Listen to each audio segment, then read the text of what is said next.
Welcome back, and thank you for tuning into Cheating Tales Lab. We appreciate every single one of you. We'd love to know what part of the world are you watching from right now. Let us know in the comments. Now, let's dive into today's story.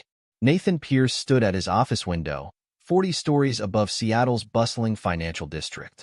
The late afternoon sun cast long shadows across his desk, where the latest prototype of Pierce Innovations' revolutionary cardiac monitoring device lay. His fingers traced the smooth edges of the device that promised to revolutionize early heart attack detection. A soft buzz from his phone interrupted his thoughts. Claire's message lit up the screen. "Meet me at La Maison Rouge at 7. Remember our first date there? Time to celebrate something special." 18 years of memories. Nathan's steel-gray eyes narrowed slightly. Something in the phrasing felt off. Claire had been distant lately, always traveling for work with her consulting firm. Their conversations had become perfunctory, lacking the warmth they once shared. Still, 18 years of marriage had taught him to read between the lines. This wasn't just about anniversary nostalgia. "Jennifer," he called to his assistant through the intercom. "Clear my evening schedule." "Already done, Mr. Pierce. And the board meeting for tomorrow's expansion plan is confirmed. Should I have the financial projections ready?" "No need." James said he'd handle the presentation. Nathan's jaw tightened imperceptibly at mentioning his business partner. Something had been nagging at him about James Harrison's recent behavior, subtle changes in his demeanor, closed-door phone calls, missing documentation from their overseas subsidiaries. On his way out, Nathan stopped at Winston and Gray Florists. "The usual, Mr. Pierce?" Thomas, the elderly owner, reached for the premium roses. "Claire's favorites. Some things shouldn't change." Nathan paid, remembering how Claire's eyes had lit up when he'd brought her these same roses on their first date at La Maison Rouge. Back then, he'd been a struggling entrepreneur with big dreams, and she'd been a brilliant economics major who believed in his vision. The restaurant hadn't changed much in 18 years.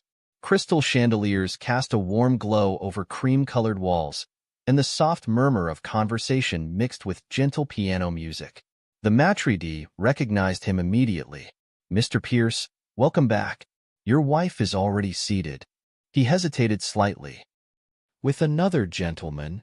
Nathan's measured stride didn't falter as he approached the table, but his grip on the roses tightened when he saw James Harrison sitting entirely too close to Claire, their heads bent together in intimate conversation. Claire looked up, her perfectly painted red lips curving into a smile that didn't reach her eyes. "Darling, you're right on time."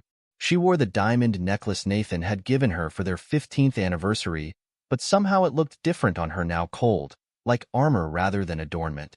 James didn't bother standing, just raised his whiskey glass in a mock salute. "Nathan, join us for this special occasion." The roses fell forgotten to an empty chair as Nathan noticed the thick manila envelope on the table. Years of high-stakes business negotiations had taught him to maintain composure in any situation. He pulled out a chair, his movements deliberate and controlled. "Quite the setup you have here." His voice carried no emotion. "I assume that envelope explains why my business partner is dining with my wife?" Claire's laugh tinkled like breaking glass. "Always so perceptive. That's what I admired about you, darling." She slid the envelope across the crisp white tablecloth, though apparently not perceptive enough. Nathan opened the envelope, methodically reviewing each document. The waiter approached, but a sharp gesture from Nathan sent him retreating. The only sound was the rustle of papers and the continuing piano melody, now seeming discordant and mocking. "Impressive," he finally said, looking up at Claire. "How long have you been planning this?" "Planning?"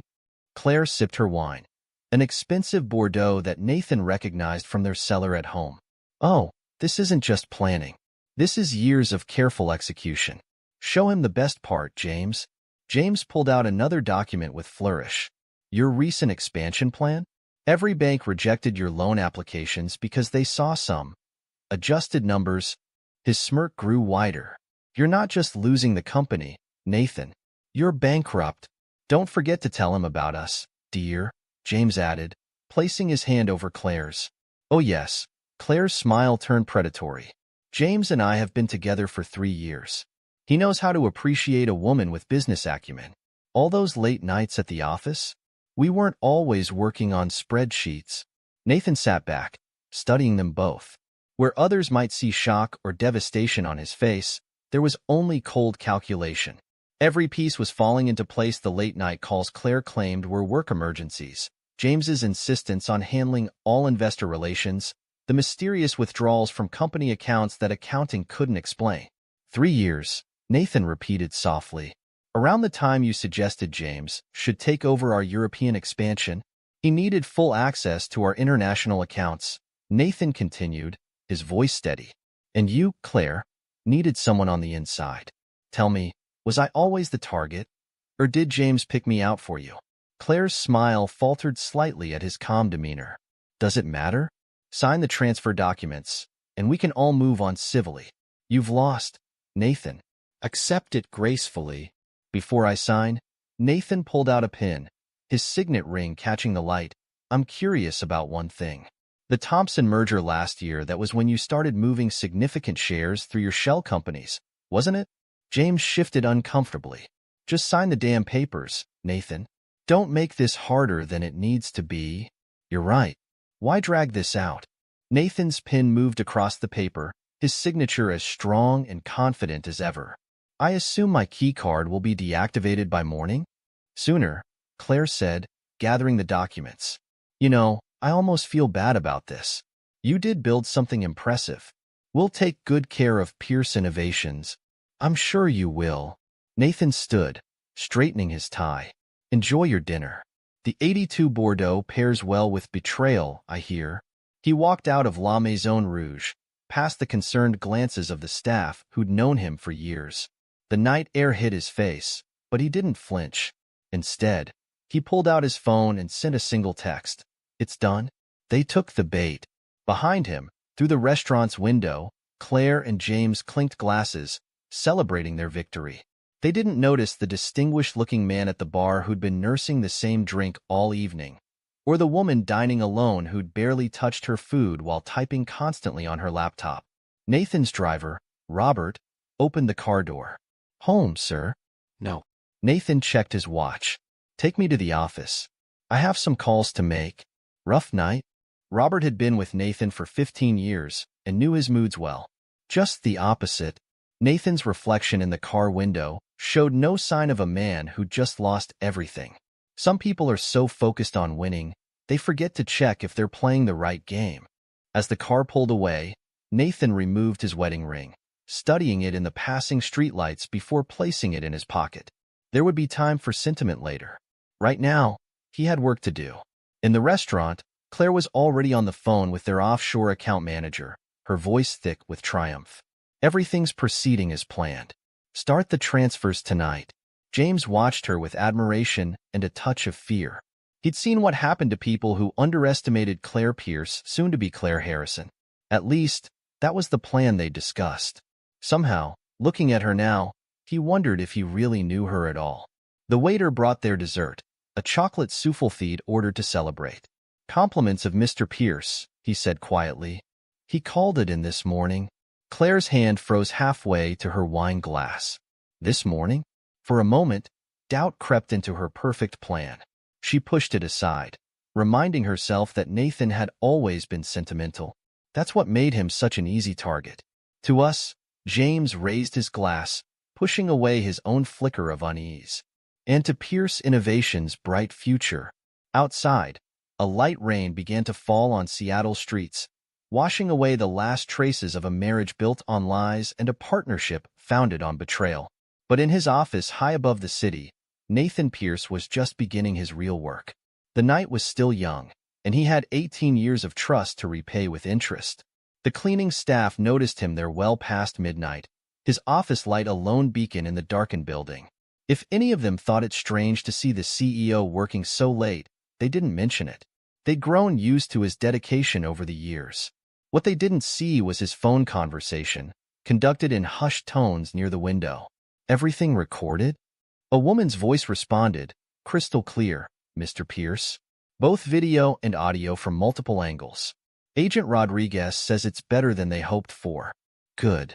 Nathan watched the city lights below, each one representing a life untouched by the kind of betrayal he'd experienced. Keep monitoring their communications. They'll be moving quickly now. Sir? The woman hesitated. I'm sorry about everything. Don't be, Sarah. Some things need to break before they can be rebuilt properly. He ended the call and turned back to his desk, where the prototype still sat, a reminder of what he'd built and what he would protect. Tomorrow, Claire and James would begin dismantling his life's work, thinking they'd won. They didn't realize they were actually helping him set a trap years in the making. Nathan allowed himself a small smile as he remembered Claire's words. Time to see who really built P0lice Innovations. Indeed it was. The roses lay forgotten on the restaurant chair, their deep red petals a stark contrast to the white linen. Like everything else about this night, they weren't what they appeared to be. Nathan had chosen them not for romance, but as a marker helping the surveillance team identify his table from a distance. In their penthouse apartment, Claire was packing an overnight bag, her movements efficient and purposeful. She picked up a framed photo from their wedding day, studied it for a moment, then dropped it in the trash. The glass cracked, splintering across Nathan's smiling face. Sentimental fool, she murmured. But her hand shook slightly as she zipped the bag. 18 years was a long time to play a role, even for someone as skilled as she was. Part of her had almost grown comfortable in the life she'd built with Nathan. Almost. But comfort didn't build empires. Looking out at the same city view Nathan had observed earlier, she saw not beauty but opportunity. Seattle had been a stepping stone, nothing more. By this time next week, she and James would be restructuring P0lice Innovations, stripping it for parts before moving on to their next target. She didn't know that 20 floors below, in a nondescript apartment filled with surveillance equipment, Sarah Chen was already unraveling the threads of her carefully constructed plan. The former FBI forensic accountant had spent 6 months building a case, and tonight's confession was the final piece she needed. In his private office at P0lice Innovations, Nathan opened his wall safe and removed a thick file, one that even Claire didn't know existed. Inside were photographs, bank statements, and detailed reports tracking his wife's activities over the past year. He'd learned long ago that trust was good, but verification was better. The night stretched on, each player moving their pieces into position for the next day's game. But that would be another act, with its own revelations and consequences. For now, the setup was complete, the trap was set, and the players had shown their hands. Nathan P0lice, the man they thought they destroyed, sat in his office and waited for dawn. He'd built his company from nothing once before. If necessary, he could do it again. But first, he had a debt to settle, not with money, but with justice. The roses wilted in the empty restaurant, their perfume fading into the night air. Like the marriage they represented, they had been nothing but a prop in an elaborate performance. But unlike Claire's calculated betrayal, Nathan's performance was far from over. The real show was about to begin. Sarah Chen sat in her darkened office, surrounded by monitors displaying surveillance feeds from La Maison Rouge. 6 months of meticulous investigation had led to this moment. As P0lice Innovations' head of security, few knew her real background as an FBI forensic accountant exactly as Nathan had planned. Target is moving. Her earpiece crackled. Mrs. P0lice just sent a secure message to an offshore account in the Cayman Islands. Sarah's fingers flew across the keyboard, intercepting the encrypted communication. Got it. Start recording all network traffic from their devices.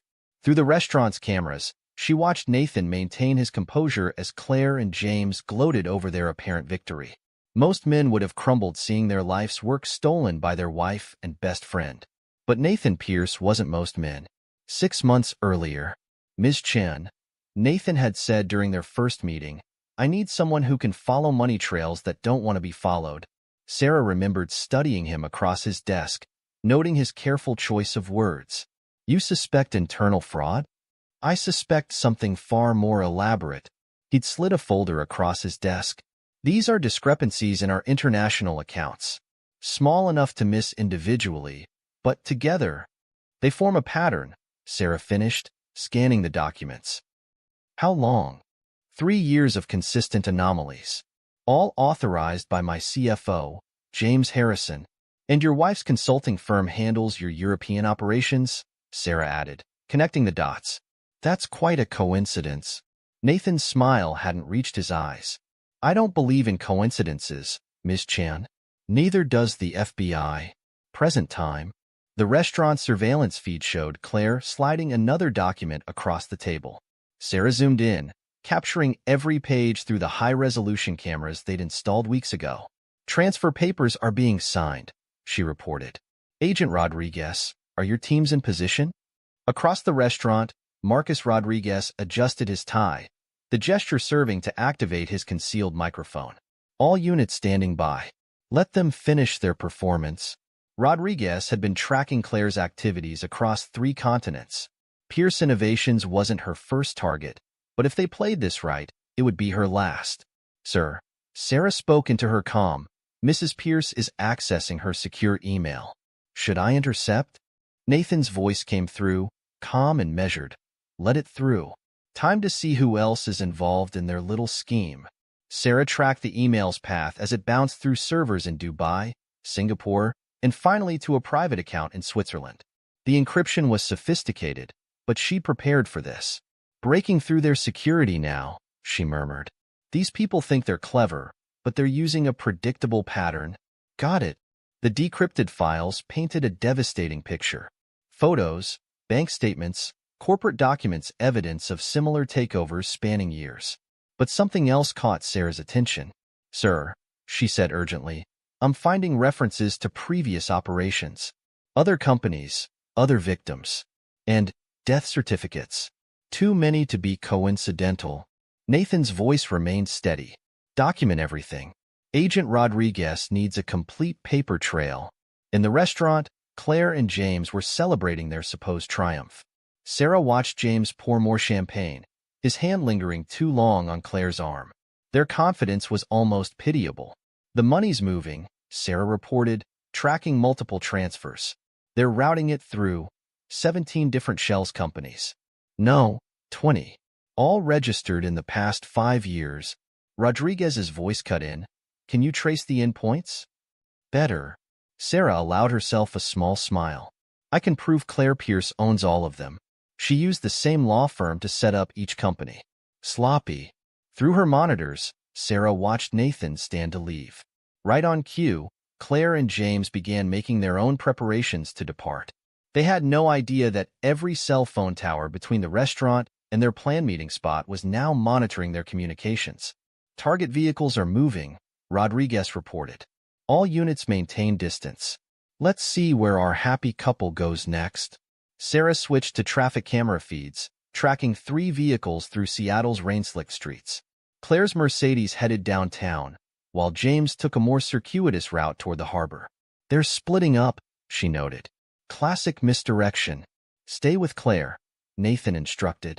James is too cautious to carry anything incriminating. She'll lead us to their documentation.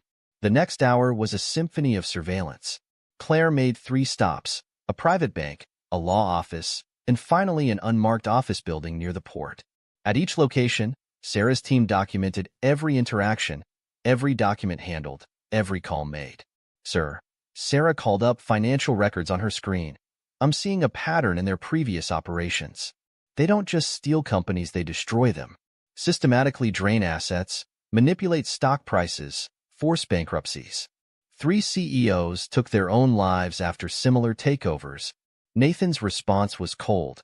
And how many of those were genuine? Sarah dug deeper into Claire's travel records. Matching dates. For suspicious deaths during her business trips in the past 5 years. All ruled accidents, or they took their own lives. All involving wealthy businessmen. Now we know why she was so confident about bankruptcy not bothering me. Nathan's voice held a trace of dark amusement. She expected me to follow her previous victim's example. Rodriguez cut in. We've got movement.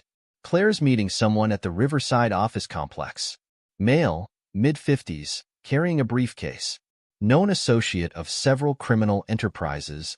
That's Marcus Weber. Sarah identified him quickly. Professional money launderer. We've been trying to catch him for years. Through surveillance cameras, they watched Claire hand Weber a thick envelope. His laptop opened, fingers flying across keys as he began transferring funds. He's good, Sarah admitted, tracking the transactions.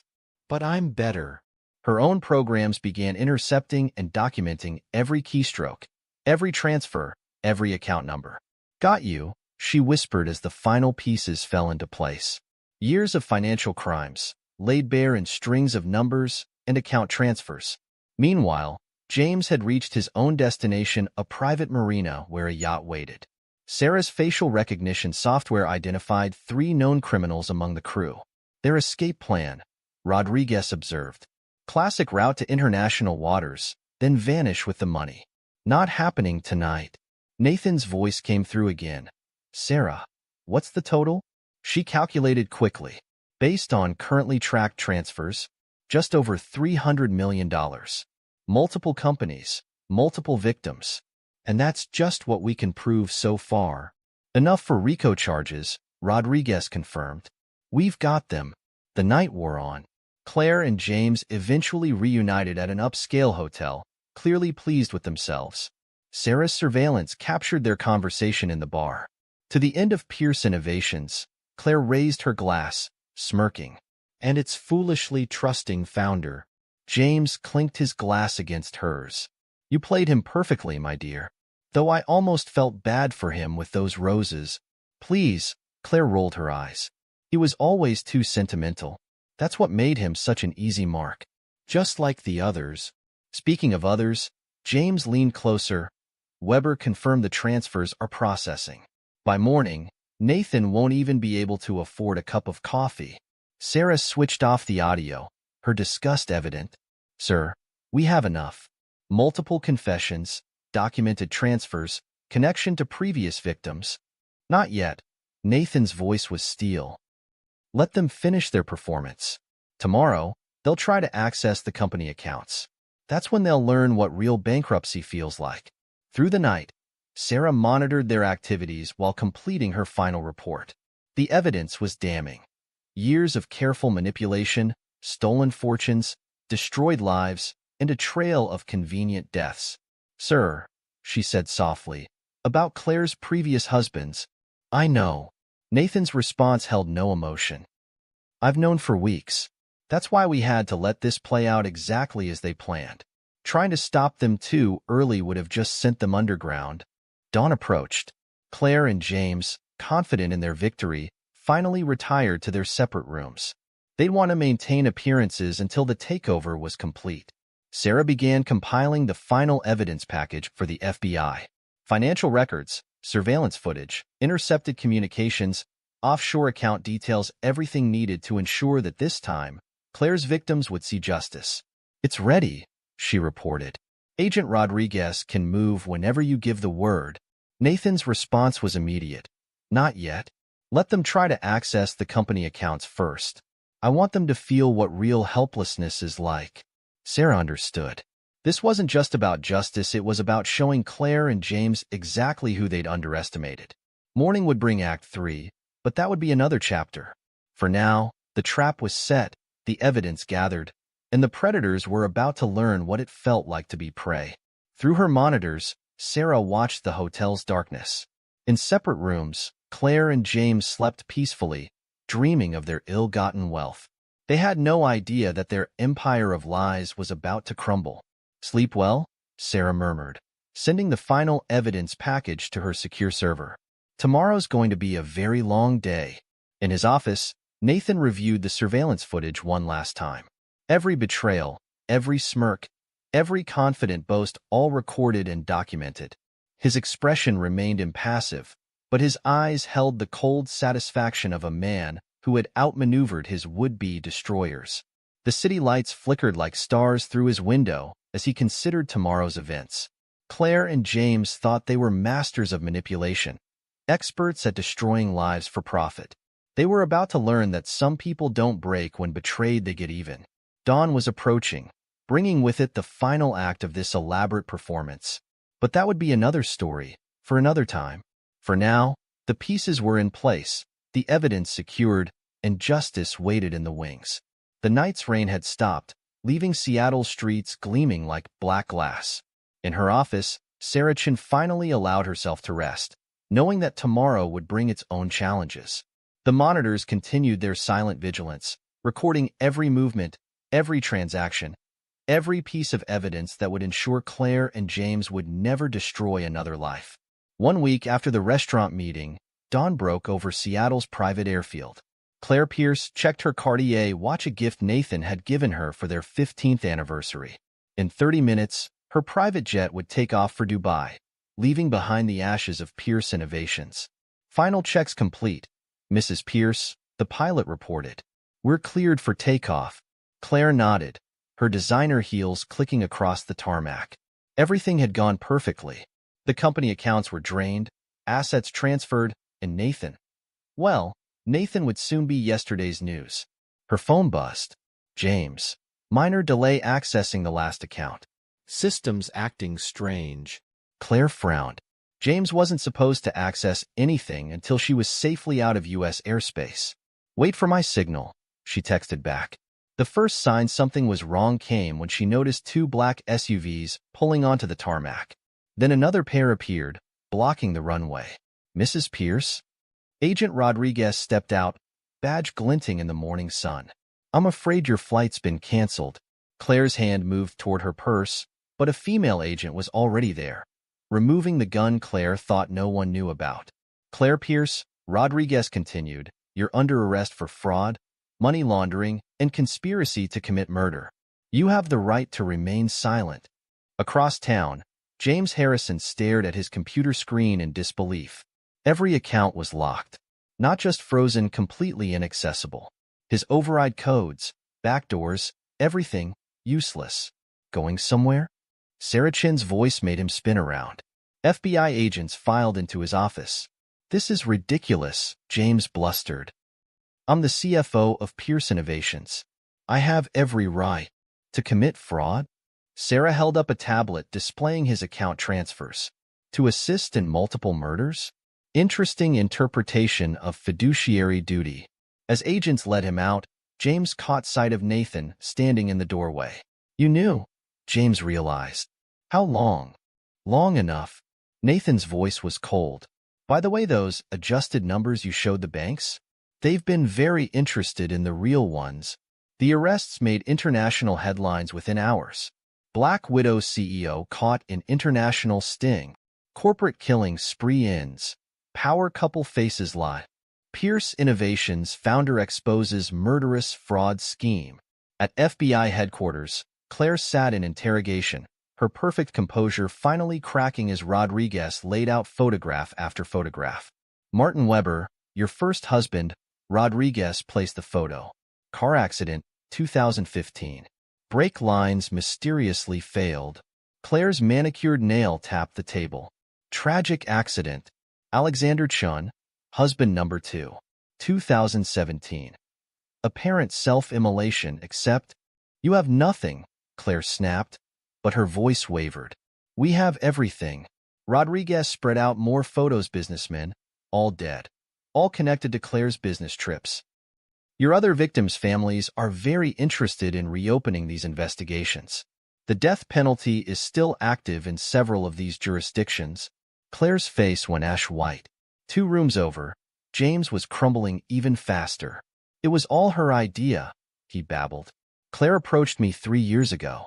Said she had a system, foolproof. Target successful companies, use inside information to acquire control, drain the assets. And the deaths? Sarah Chun asked quietly. I didn't know at first. James wiped his forehead. I thought they were just financial takeovers.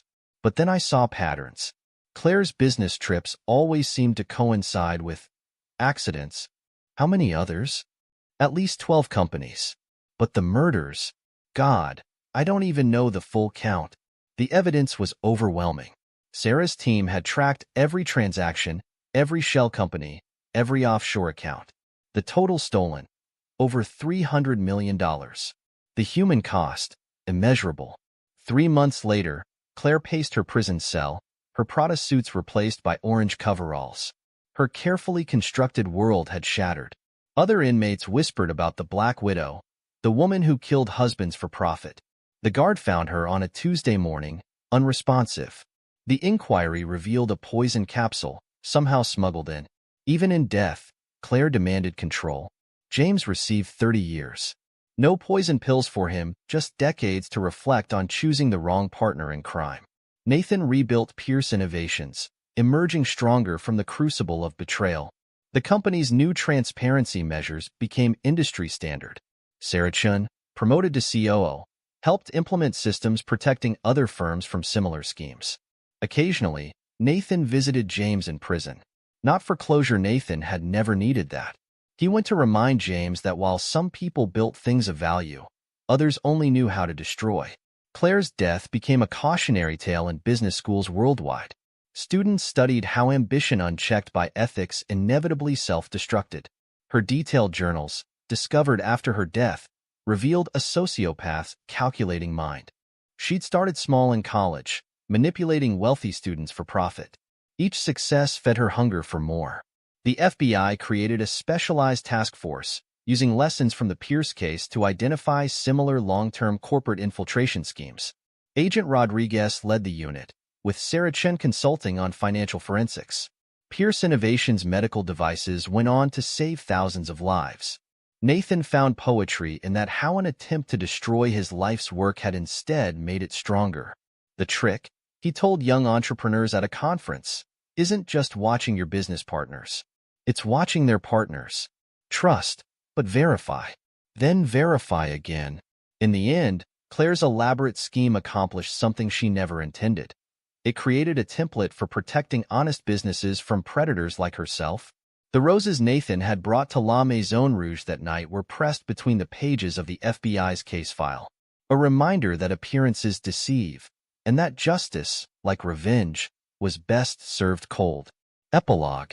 Years later, a reporter asked Nathan if he regretted not catching Claire sooner, before other victims suffered. "Regret is useless," he replied. "I saw a threat to everything I'd built. I eliminated it. Business is simple that way." The reporter noted he didn't sound like a man who'd lost his wife. "I lost nothing," Nathan corrected. "I removed a cancer before it could destroy what I spent my life building. The only one who lost was Claire. She just didn't know it until the end." Sarah Chun kept the surveillance recordings from that final night at La Maison Rouge. Sometimes, training new security teams, she played Claire's confident pronunciation of doom, followed by the moment she realized her own hubris had destroyed her. James Harrison served his time in solitude, abandoned by his co-conspirator's death. The only visitor he received was Nathan, whose yearly appearances served as a reminder. Some debts could never be repaid. P0lice Innovations' stock price tripled within a year of Claire's arrest. The company's new corporate governance model, designed by Sarah Chun, became known as the P0lice Protocol, a systematic defense against long-term corporate infiltration. Nathan never remarried. His company became his legacy, its life-saving innovations his answer to Claire's dedication to destruction. He kept no photos of her, no mementos of their 18 years together. But he did keep one thing: the knowledge that he'd turned her own weapon patience against her. The final page of the FBI file contained a note from Claire, written the night before her death. "Nathan didn't win because he was smarter. He won because he was willing to wait longer for revenge than I was willing to wait for victory." She was wrong, of course. Nathan hadn't waited for revenge. He'd waited for justice. And justice, unlike Claire, had infinite patience. Epilogue. A decade of consequences. 10 years had passed since the fall of Claire P0lice and James Harrison. Their stories still echoed through corporate boardrooms and law enforcement training sessions, a cautionary tale of hubris and its inevitable price. Marcus Rodriguez, now deputy director of the FBI's Corporate Crimes Division, kept a framed news article on his office wall. Black Widow CEO's empire of deception crumbles. It served as a reminder that the most dangerous predators often wore designer suits and carried platinum cards. The P0lice case changed everything, he explained to new recruits. It wasn't just about corporate fraud anymore. It showed us how patient psychopaths could weaponize legitimate business practices. The task force he created, nicknamed Operation Phoenix, after P0lice Innovations' rise from the ashes, had prevented 17 similar schemes in the past decade. Every potential Claire P0lice was now flagged by an algorithm Sarah Chun had developed, tracking patterns of corporate infiltration and suspicious deaths. James Harrison's life had taken a different trajectory. Prison had not been kind to the former CFO. His initial bravado crumbled within months, replaced by a haunted look that deepened with each passing year. Other inmates, many of whom had lost family savings to corporate fraudsters, ensured his stay was especially uncomfortable. During Nathan's annual visits, James had aged decades. His perfectly coiffed hair had gone gray, his confident smirk replaced by nervous twitches. He tried writing a memoir, seeking profit from his crimes, but Nathan's legal team had secured an injunction. Every cent James might ever earn would go to his victims' families. "You know what the worst part is?" James had asked during Nathan's last visit. "She never cared about me either. I found letters in her private files. She was already planning to frame me for everything. I would have been just another self-immolation in her body count." Nathan had simply watched him through the glass, neither offering comfort nor showing satisfaction. James had chosen his path, chosen to help destroy lives for profit. His regrets meant nothing. Claire's legacy proved even darker. Post-mortem psychological analysis of her journals revealed a methodical sociopath who had started manipulating and destroying lives in high school. Her college years included 3 suspicious deaths of wealthy students who'd accidentally drowned after changing their wills in her favor. The poison pill that ended her life had been her final manipulation. Investigation revealed she'd arranged its delivery through a complex network of compromised prison staff and former associates. Even her self-immolation was designed to deny others the satisfaction of justice. But her death brought forward scores of witnesses who'd feared her while she lived. The full scope of her operations emerged: 23 companies destroyed, 18 deaths ruled accidents or self-immolations, and hundreds of millions in stolen assets hidden in accounts across the globe. She was a statistical anomaly, Sarah Chin explained at a cybersecurity conference. Most corporate criminals want profit. Claire wanted destruction. The money was just her scorecard. Sarah had transformed Pierce Innovation's security division into a global consultancy. The Pierce Protocol, her corporate defense system, had become the gold standard for protecting companies against long-term infiltration. She'd recently turned down a presidential appointment to remain at Pierce Innovations, telling reporters, "Some debts can only be repaid by preventing history from repeating." Pierce Innovations itself had emerged stronger, its medical devices saving lives in hospitals worldwide. The company's transparency measures attracted ethical investors and talented employees who valued integrity over quick profits. Nathan had transformed his personal tragedy into a force for positive change, though those who knew him well recognized that transformation was fueled by cold calculation rather than altruism. The company's headquarters now included a secure room known as the Archive. Inside, Sarah maintained records of every corporate infiltration scheme they'd helped expose. Claire and James occupied the first display, their story serving as training material for corporate security teams. The fascinating thing, Sarah told her students, wasn't just the complexity of their scheme. It was how simple its prevention could have been. One person asking the right questions at the right time could have stopped them years earlier. Nathan Pierce's own evolution was perhaps the most intriguing. He'd emerged from betrayal not bitter, but more sharply focused. His annual prison visits to James weren't about closure, they were reminders to others that betrayal carried consequences. When asked about Claire, his responses were clinical, analytical. She thought she was special, he'd tell business students. She didn't realize that patient, methodical destruction could be met with patient, methodical justice. The roses from that final dinner at La Maison Rouge had been preserved by the FBI's forensics lab. They sat in a clear case in Rodriguez's office, next to Claire's self-immolation note and James's confession. Together, they told a story of trust weaponized and justice served cold. Perhaps the most lasting impact was on corporate culture itself. The Pierce effect became business terminology for the implementation of systematic protections against trust-based infiltration. Companies worldwide adopted variations of Sarah's security protocols, creating interlocking systems of verification that made long-term corporate deception increasingly difficult. The victims' families had eventually received justice, though not all found peace. Nathan had established a foundation providing support for families affected by corporate fraud, funded by recovered assets from Claire's hidden accounts. The foundation specialized in detecting signs of corporate psychopathy before it claimed lives. La Maison Rouge itself had changed hands, The new owners, unaware their private dining room had hosted the beginning of Claire's end. But some of the old staff remembered, and they'd point out the table to federal agents who occasionally visited, studying the stage where justice began its patient work. James Harrison's 30-year sentence continued grinding away. He tried appealing, claiming he'd been manipulated by Claire, but the evidence Sarah had gathered proved his willing participation.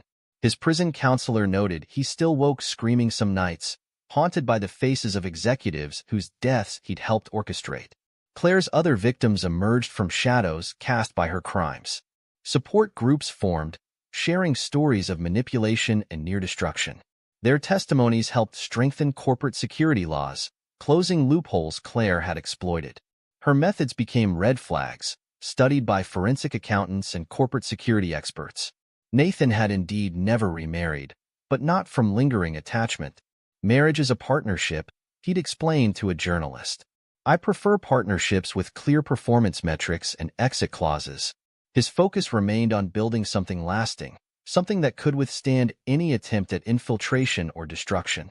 P0lice Innovation's latest medical breakthrough, a neural implant helping paralyzed patients walk again, stood as testament to what could be built from the ashes of betrayal. The company's research division, now the largest in the industry, maintained one rule above all others. Trust must be earned daily, verified hourly, and never taken for granted. Sarah Chin's security algorithms continued evolving, learning from each attempt at corporate infiltration they detected. She'd created an AI system nicknamed Claire, not from sentiment, but as a reminder that the most dangerous predators could be identified by their patterns. The FBI task force expanded globally, sharing data with international agencies tracking similar schemes. They prevented billions in corporate theft, saved countless lives from destruction, and most importantly, taught businesses to recognize the warning signs of methodical infiltration. Rodriguez, approaching retirement, had trained a new generation of agents in what he called P0lice awareness, the understanding that corporate crimes weren't just about money, but about power and destruction. His team had developed psychological profiles helping identify potential Claires before they could fully implement their schemes. James Harrison's prison cell contained one personal item, a newspaper clipping about P0lice Innovation's success, not from pride in what he'd helped build, but as a reminder of what he'd tried to destroy.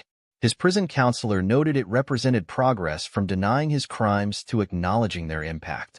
The roses in Rodriguez's office dried but never crumbled, preserved in their clear case like a museum piece.